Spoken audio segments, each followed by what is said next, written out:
Okay, welcome back for episode 4. I'm back in the studio this week, getting ready for some gigs starting tonight. Let's talk about what happened last week and what I took away from it looking forward.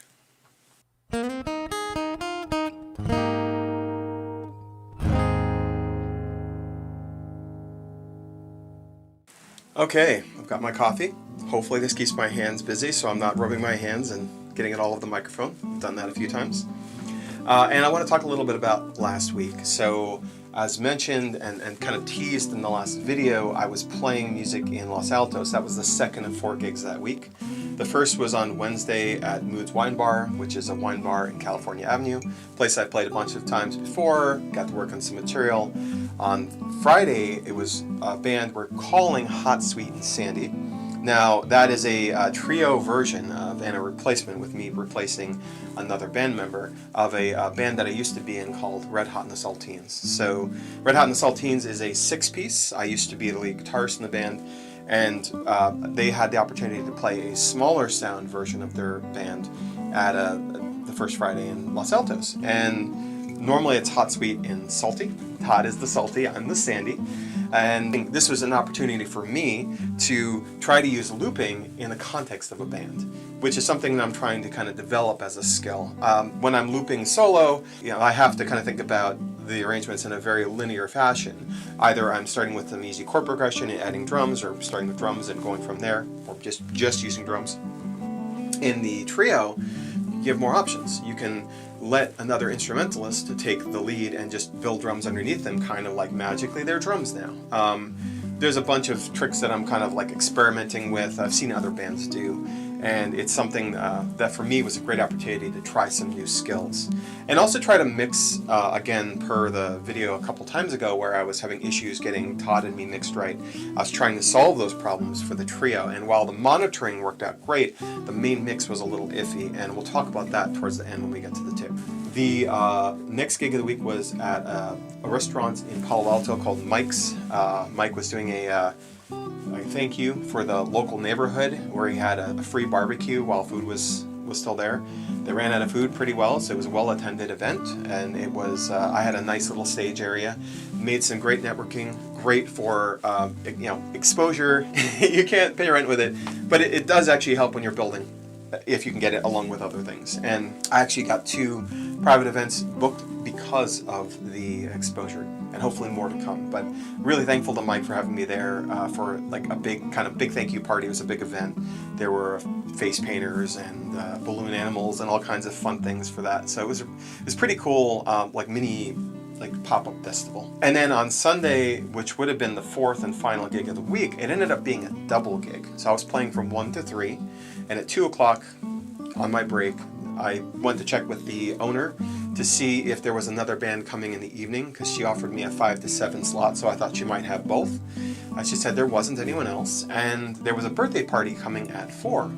And so what I ended up doing was I said, did you want me to play, a little more after I can take a break and then play at 4? And she said that would be fantastic. So we worked it out and ended up doing, I was able to kind of go as long as I felt comfortable going. So I played from 4 to 6 after playing 1 to 3, so a 4-hour gig at the end of the week. And it was just a really cool, in-the-moment opportunity to take advantage of the fact that I was already set up. Very easy commute, very easy setup, everything was already there, and I just kept playing. And I had a generator, I got a new Jackery relatively recently, and I was able to play on 1 battery for both gigs and still have about 40% left over. I don't draw a lot of power doing what I do. So that was the just a really cool bonus at the end of the week, and it actually helped me hit my financial goals for the week as well, which is something that I'm starting to kind of get more consistent about. The other great thing about that was that because I was checking to see how I felt physically, playing the guitar, singing, bouncing around, I'm not a spring chick anymore. Luckily, my voice felt great the whole time. I'd been dealing with a kind of mild vocal fatigue, waking up just feeling, I don't really want to sing today. Not to the point where it stopped me from performing, not the point of pain, but just feeling a little like I was working too hard. And so I did a couple things. One was I actually took advantage of one of David Shannon's videos, this little straw exercise. I'll link to the video, but basically you're like humming and making noise through a straw, so you're using very little air. And then I had a lesson with my voice teacher, who I haven't had a lesson with in a couple of years. It was kind of a tune-up lesson, and that was really fantastic for learning that I was apparently keeping a lot of tension in my lips. So it's probably working harder than I needed to. So I started kind of being conscious about that, changing the way I sing, putting a little intention. You've got so many things going on in your head when you're performing. You're singing, you're playing the guitar, remembering lyrics, building loops, whatever, interacting with the audience. But you still got to get the fundamentals right. And she commented that because I'm playing in different environments, I don't always hear myself very well, and that can cause some weird habits to creep in. You kind of like compensate for the thing that you're missing. So something to keep in mind, something to kind of keep working towards. Maybe someday something to consider in-ears for the consistency, but I haven't done that yet. But anyway, that was a really nice, and I have a follow-up lesson with her next week. And yeah, vocally feeling pretty great right now, actually. But there was the one thing that didn't go as well as I wanted, and I've already kind of hinted at it, both at the title of the video and also the anecdote about how things went with Hot, Sweet, and Sandy, which is this idea of a check engine light. Now, for me, the check engine light wasn't an actual check engine light, obviously. It was, in my case, these headphones. Now, I use the headphones plugged into my mixer. I'll pan some video of that in a second so you can see what I've got going on here. And I use this to hear the main mix in my ears before I kind of set things up and turn on the PA. So I'm checking to make sure my guitar sounds right, make sure all my pedals are dialed in the way I want. Sometimes they get kind of nudged a bit in my travel case. And generally making sure that I have a good sound before I subject the audience to it. Also lets me build a loop that I use to do sound checking with.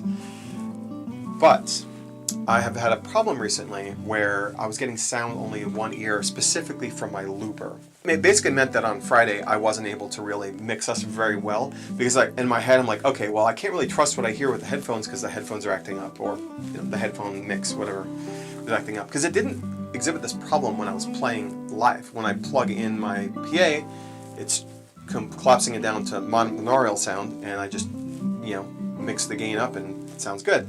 And also same thing with my monitor mix. My monitor mix is totally monaural, no problems there. So I had this problem that was exhibiting itself with headphones and really nowhere else, except also any recorded video also sounded thin. And between the two of them, there was definitely a smoking gun that there was something wrong. I got home, I set this stuff all up again, and I was able to identify the problem with my friend Todd's help.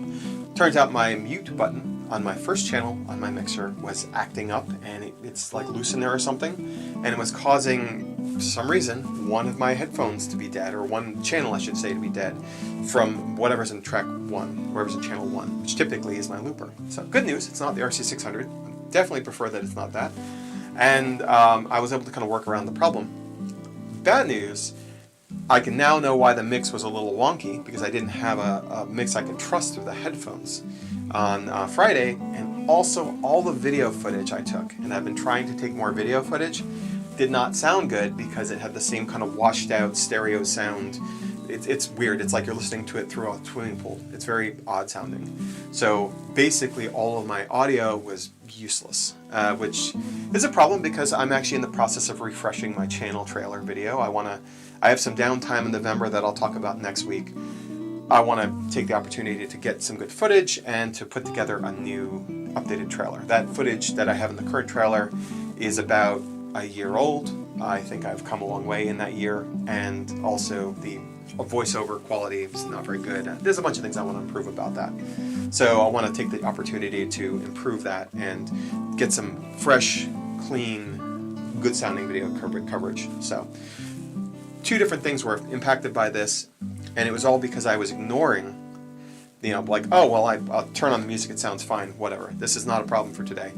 And I just wasn't returning to it tomorrow, with the result that I ended up missing out on some footage. I ended up missing out on a couple gigs that could have sounded better if I had a better setup using the headphones. So today and this weekend, hopefully that's all better and I'm able to get some good footage. But that's pretty much it for me. I'm looking forward to playing music this weekend, hopefully getting some good footage, and hopefully sharing that footage with y'all soon. I want to add some videos to the channel, but I want them to sound right. And so, I've got a lot of editing in my future, I'm sure, including this video as well. But I hope you folks have a great week, and I will talk to you next week. Hopefully with that topic that I wanted to cover this week if I get good footage for it. So we'll see how that works out. So you take care. Talk to you later. Bye.